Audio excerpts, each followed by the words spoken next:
Hello, beautiful souls, and welcome to another installment of Elevated Rambles.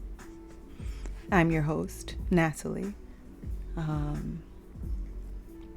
And today, this moment, we will be taking a look at holding space, right?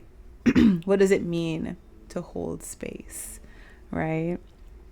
As a healer, as someone that supports and guides others as they are healing, what does it mean to hold space? How do we hold space, right? So I guess I will just give my understanding, right? What holding space means to me, right? For me, holding space means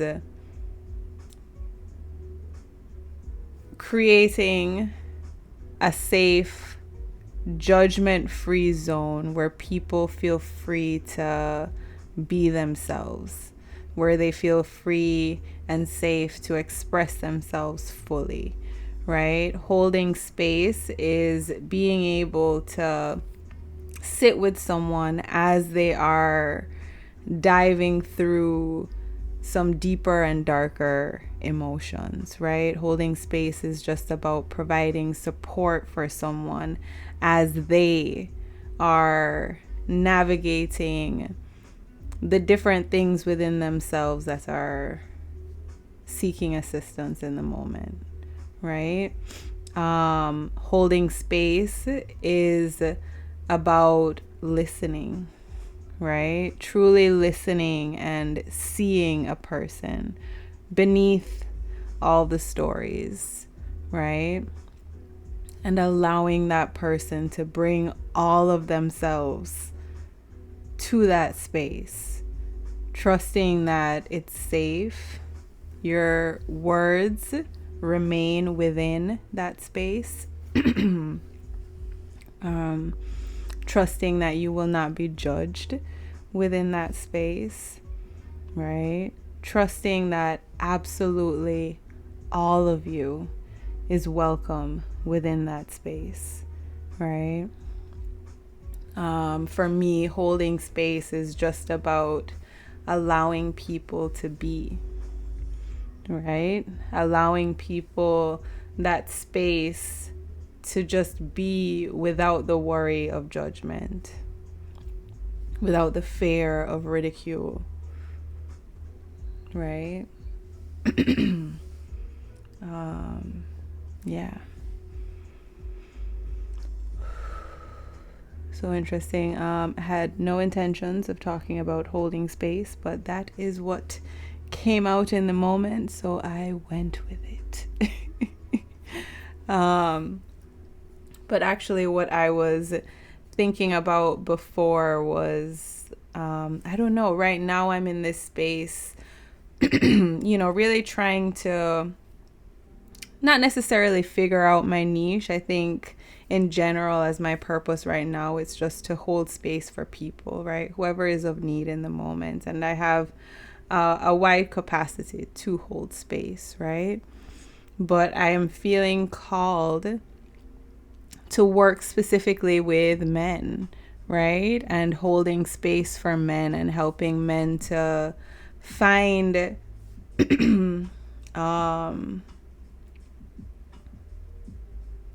not necessarily find, but providing a safe space where they're able to be vulnerable, right? And recognize that it's safe to be vulnerable. It's safe to explore your emotions. It's safe to talk about your feelings, to express them, right? To really allow yourself to face them. It's not weak, right? Crying is not weak. Expressing how you feel is not weak. That's it actually takes strength, especially for men, when you think that we've been socialized in such a way that men are supposed to kind of just suck things up, right? And men don't cry. And, there's so many rules that have been created around the vulnerability of men and what's allowed, right? How emotional they're allowed to get. And, it has created this idea that men are not supposed to be emotional, right? And that goes against, our natural instinct as human beings, because as human beings, we are emotional beings, right? So as a society, we have created this disconnect, right? Where men have to disconnect from a part of themselves, right? A deep part of themselves. They have to disconnect from it because it doesn't reflect what society says they're supposed to be, and yeah, I think it's just important that we are creating more spaces where men recognize the power in their emotions, right? The power within their vulnerability, right? Vulnerability is not a weakness, it's a strength, right? When you're able to navigate it and truly understand it, right? Understanding your emotions, understanding where they're coming from, And, as women, we also have some reframing in our minds to do, because as women, we have been socialized to recognize certain things within men that make them worthy of being men, right? When really we're all just human beings. And we all have the right and the ability to explore who we are outside of what society says we should be, right? Letting go of any stories that have been told about who we're supposed to be, and allowing each one of us to explore ourselves as an individual, not as man or as woman, but as self, right? As I am, right? Who are you beyond all those stories and roles, right? Dig deep down into your core, right? To your soul, to really unearth who you are, right? And allow yourself to find love and acceptance for that version of you, even if that version is not one that is widely accepted within society, right? Yeah. But I think it's really important that we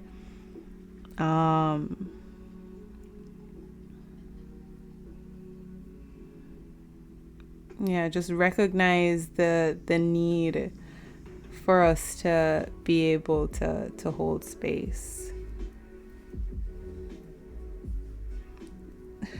Kind of lost my train of thought, and then I was trying to play it off. I don't know if what I said makes sense, because I don't remember what I was.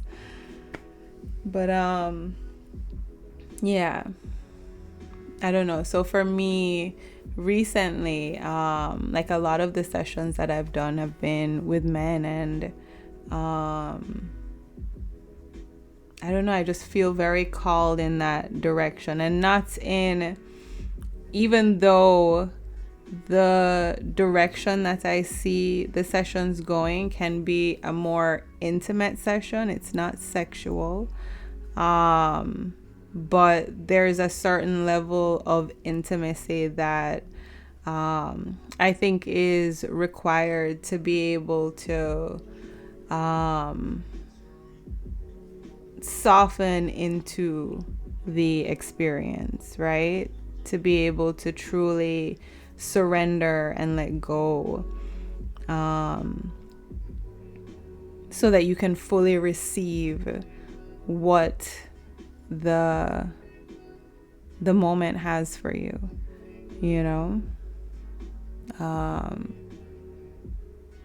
yeah.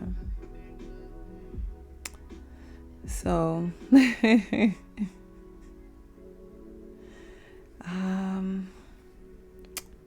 I believe that is all. I believe with that, I am feeling complete. Yeah.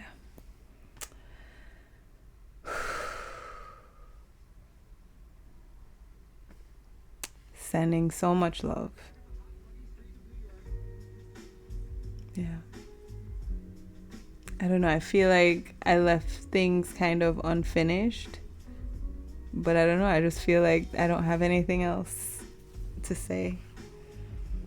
But if you have any questions, please ask. Reach out. I'm here. Yeah. Sending so much love.